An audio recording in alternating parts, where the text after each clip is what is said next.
Garrett, thank you. And we're joined now by California Congressman Adam Schiff. He was among the prominent Democrats last week to publicly call on the president to drop out of the race. He is now throwing his support behind Vice President Harris. He's running for Senate in California as well. Congressman, good morning to you. Good morning. First, just your reaction to hearing this yesterday. Did you breathe a sigh of relief? You know, I think we all felt immense gratitude to Joe Biden for doing what he has always done, which is consider what's in the best interest of the country and make his judgment accordingly. He has been just a phenomenal president, accomplishing more in a single term than most ever do. Rescued us from a deadly pandemic, put our economy back on a solid footing, and continue to work to make the economy work for everyone. And it's such a sharp contrast to the other party, which has elevated this convicted felon. People who have, panned Donald Trump and worried about his dictatorial ambitions, people like J.D. Vance, who have, sacrificed everything, not for the country or their party, but rather for their own personal ambition. So very sharp contrast, a lot of gratitude for Joe Biden, a lot of excitement about Vice President Harris. Well, speaking of Republicans and Donald Trump, quick to react, saying if President Biden can't run for president, then maybe he shouldn't be serving as president. If you are sufficiently concerned that you came out publicly and said he shouldn't run, how do you justify him serving as president right now if he doesn't have the competence to run?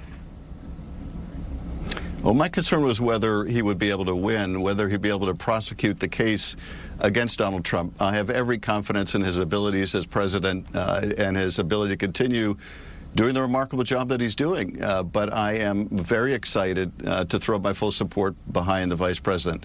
I've seen her work as a prosecutor, as an attorney general, as a senator, as vice president. I'm very excited to work with her as president. I haven't seen this kind of excitement in the Democratic Party in quite a long time. People are really energized. I think young people who were sitting on the sidelines are now getting deeply engaged.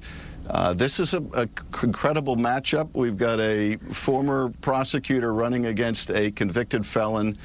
We've got someone in Vice President Harris with a record of integrity, with a record of success legislatively, and as vice president running against someone who ran our country into the ground. Well, let's talk we love that contrast. Okay, you love it. Let me show you the latest NBC poll about a week or so ago. Kamala Harris had the lowest favorability record, even behind Trump and Biden. Also, that same poll shows she performs about the same as Biden against Trump. Other polls show maybe she performs a little bit better. Does that concern you?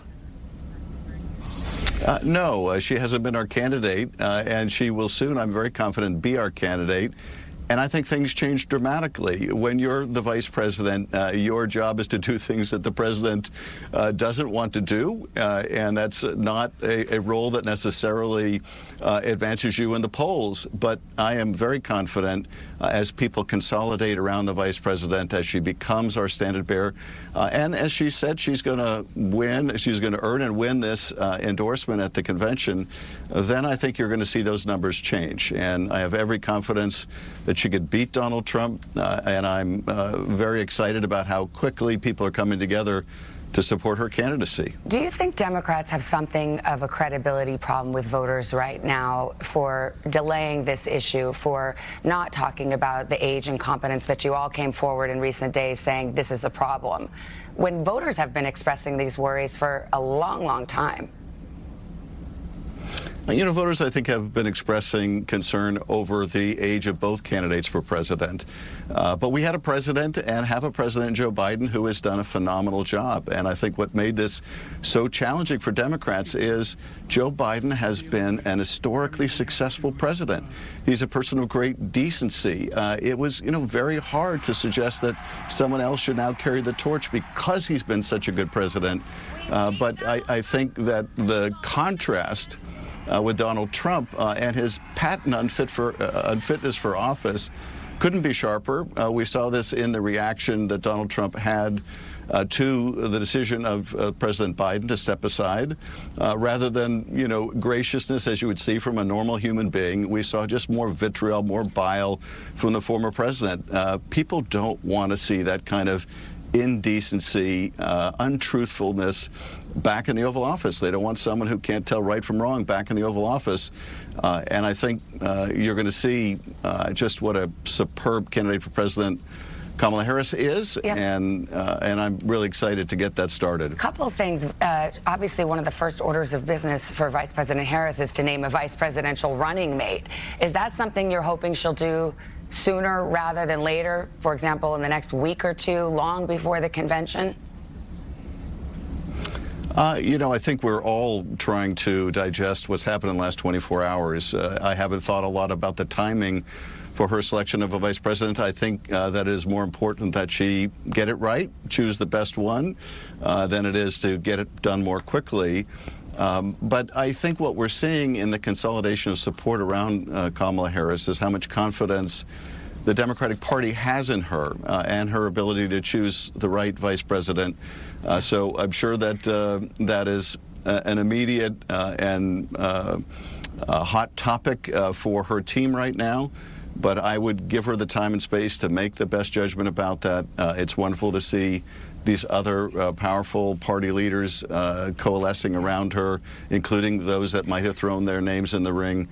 So I have confidence she'll make that judgment when she's ready. And then finally, in these few moments that we have, when you step back and you look at the last few weeks, starting with former Speaker Pelosi going on cable and saying, we'll wait for the president's decision, when he had already decided and said, I'm in this race, to Leader Schumer's conversation going to Rehoboth Beach and showing him the polls, and that leaking out on the same day that you came forward, a close Pelosi ally, and announced you thought he should withdraw, the most prominent Democrat to do so. Frankly, it all had the feeling of a coordinated campaign. Was there a coordinated behind-the-scenes campaign to nudge the president out and make it more and more publicly uncomfortable for him to stay in? Well, I certainly wasn't part of any coordinated campaign, and I don't think there was. I think you had individual leaders in the party looking at the polls, listening to people from battleground states and from battleground House districts, and increasingly concerned about the trajectory that we're on. It was hard for all of us, frankly, because we admire Joe Biden, we respect Joe Biden, and more than that, we just have tremendous affection for Joe Biden. He's a wonderful and decent human being. So this, I think, was hard for all of us in the party. But I can't say that I was part of any coordinated effort. I made my own judgment about what I thought was best in urging the president to consider, you know, what he thought was the right direction for the country. And I think that Joe Biden wasn't going to be intimidated or pushed or anything else. He was going to make his decision when he was ready to make it. And, you know, once again, he did what he has always done through his lengthy, multi-decade career, and that is put country first. Congressman Adam Schiff of California, thank you for your time. Appreciate it. Thank you.